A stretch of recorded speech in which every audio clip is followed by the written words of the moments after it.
منطقة منسية عندها 60 سنة منسية. تصور معناتها المرافق اللي موجودة في كل معتمدية كاملة فيها شو ناس شو تحب تتحدث ماش كنت نحن نمشوا للبلدية نمشوا للواحد كل اللي هذا يرمي الكرة الآخر للتجهيز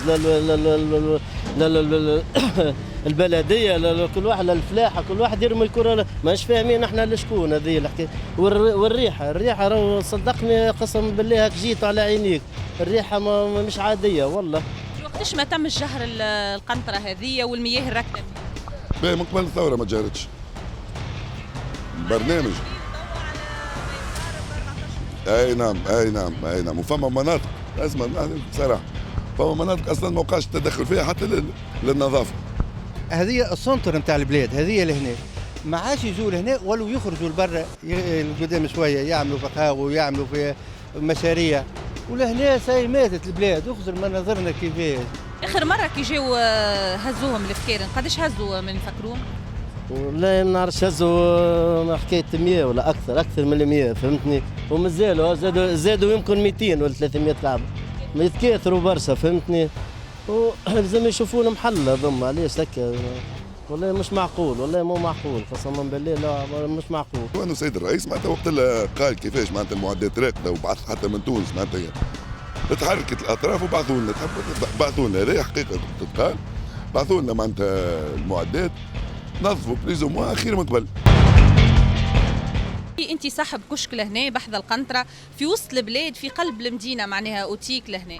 بسم الله الرحمن الرحيم. والله يا اختي احنا تعذبنا لهنا خويا من الوسخ انا كليونات ما عادش تحب تجيني فهمت وترى المنظر هذا فهمت اصلا تعبت انا من العباد تجي تحكي لك شنو الوسخ شنو الفكير شنو اجور نسمع فيها بامال دو فوا معناها ديما العباد تحكي لك شنو الوسخ شنو معناها الواحد يتقلق منها حتى ككلمه مش حتى فهمت ما بالك انا طويل عندي برشا نخدم لهنا كليونات تقلقوا منها الحكايه هذه الصغارات فهمتي صغار يجيو تخاف عليهم باللي يبعد بجاه ربي يرد بالك لا تطيح. يعني حتى العباد ما عادش تحب تبعث اولادها تقضي من عندك خاطر ما فماش حتى سياج حامي تخاف لا يطيحوا في ما فما حتى شيء معناه يحمي الصغار ويحمي حتى عبد كبير سبحان الله يتعدى من هنا ترى ويجي يطيح ولا ما فما حتى شيء فهمتني ما همش لاقيين به السولات الكل عندها برشا ما تنظفتش. احنا ولينا ننظفوا الارواح نحن هذا الوسخ هذا الكل احنا ننظفوا فيه فهمت نحن نمشوا للبلديه نمشوا للواحد كل اللي هذا يرمي الكره الاخر للتجهيز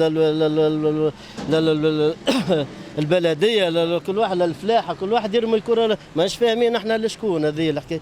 والريحه صدقني قسم بالله هاك جيت على عينيك الريحه مش عاديه والله. النداء نتاعك لشكون توجهوا انت تا؟ نوجهوا للسلطة الكل اللي معناها في تونس الكل هذوما خويا برجوليه يشوفوا لنا حل رانا عباد رانا مواطنين رانا نجموا في ريحه خايبه لا اكثر لا اقل خويا يشوفوا لنا حل يعني وفما بكمه جات فهمت الفكارن كيفاش لهنا زاد على الوسخ وعلى الواحد يتحركوا شويه يسيبوا برشا ريحه فهمتني. هما ثروه حيوانيه تعيش زاد هما زاد تعيش في ميليو ماهوش صحي حتى احنا كيما نحافظوا على صحه الانسان زاد عندنا حيوانات مهدده بالانقراض لازم نحافظوا عليها.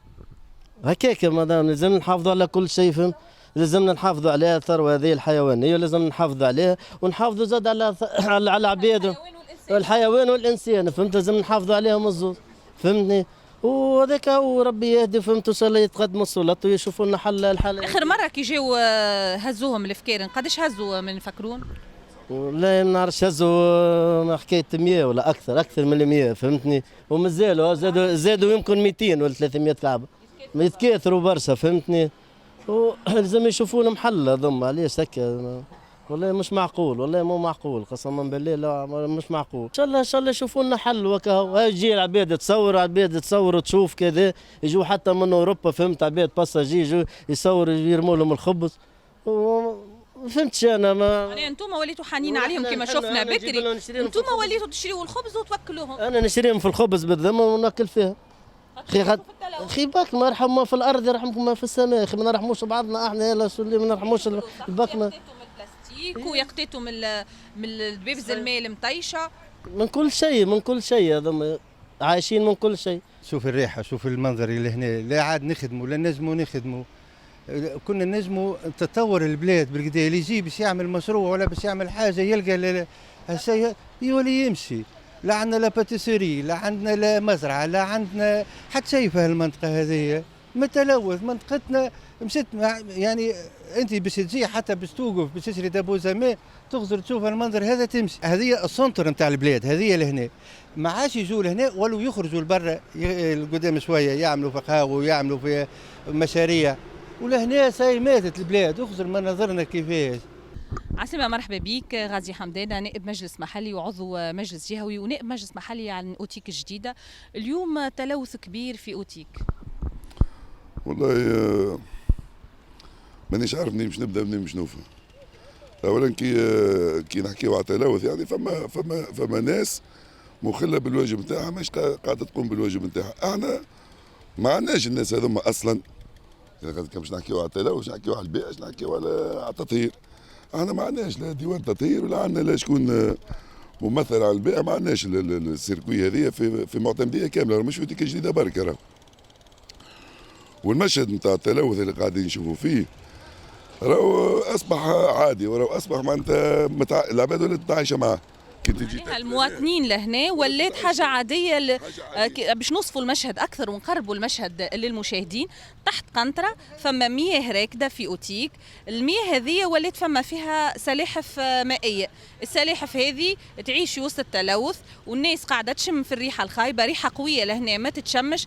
تلوث معناها الناس صغار وكبار يستنشقوا في الروائح الكريهه.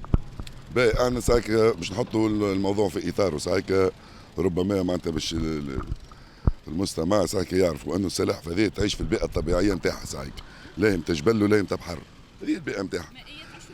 ولا في الماء. المهم بالنسبه لنا احنا هو عمليه التلوث.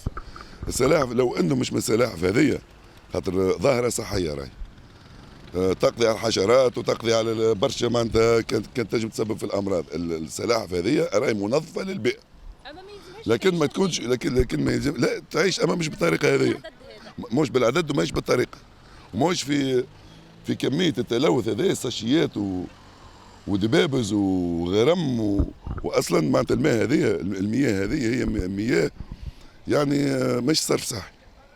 هذه مياه تجفيف الاراضي، تخرج من الاراضي مالحه لكن وقع خلطه. باش وقع خلطه انا تعضيد خدمات فلاحيه تصب فيها، عندنا جامع يصب فيها، ما عندناش ناس ما عندناش متنفس باش نصبوا. من وقتاش ما تمش جهر القنطره هذه والمياه الراكده فيها؟ باهي من قبل الثوره ما تجهرتش.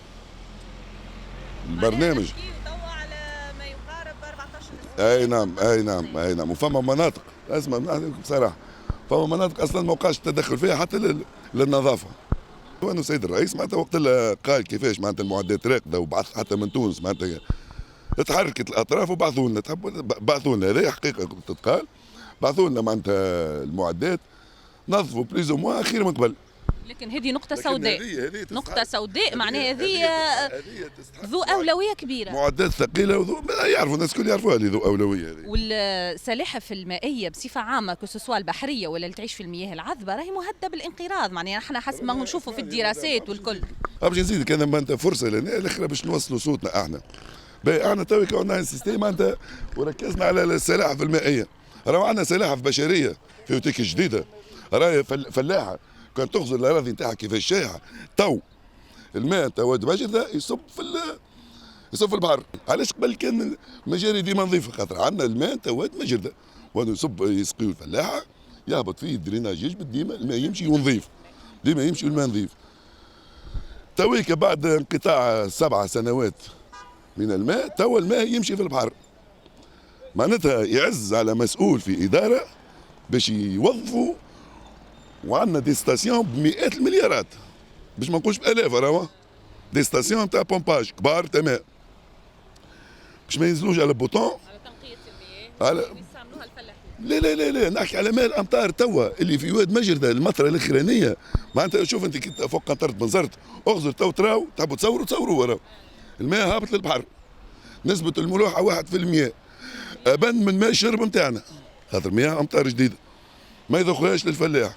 كانت تضخ للفلاح وفما بيرش مش نقولوا بيرش بالعربيه معناتها بيرش في واد مجرده يهبط الماء نتاعو الواد هذا شفتوا الواد هذا يهبط فيه بيرش ساعه من زمان ترى ماء جاي جديد ودز الماء هذا. راهي الحلول موجوده.